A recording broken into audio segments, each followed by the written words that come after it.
হেই, আমি সাফান। তো আজকে আমার দিনটা তো দুধ খেয়েই শুরু হয়েছিল। তো দুধ আমার তেমন খেতে ভালো লাগে না, কিন্তু এখন খেতে হবে। তারপরে ছিল কিছু ওষুধ। তো তারপরে আমি আমার টুকিটাকি কাজগুলো সেরে নিয়েছিলাম।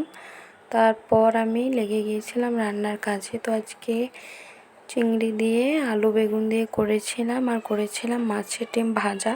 তো সেটার আমার কোনো ক্লিপ নেওয়া হয়নি, একলা হাতে সমস্তটা করা, তাই নেওয়া হয়নি। তারপর রান্নার ফাঁকে আমাকে পেয়ে গিয়েছিল একটু খিদে, তাই খেয়েছিলাম একটা কলা। তো তারপর খাওয়া দাওয়া করে তো আমরা একটু রেস্ট নিয়েছিলাম, মানে শুয়ে পড়েছিলাম আর কি, দুপুরে খাওয়া দাওয়া করে।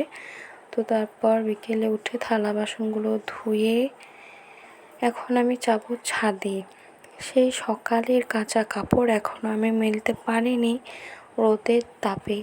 তো আমি এটা বিকেলে মেললাম, জানি না এটা কখন শুকোবে। তো আজকে খুব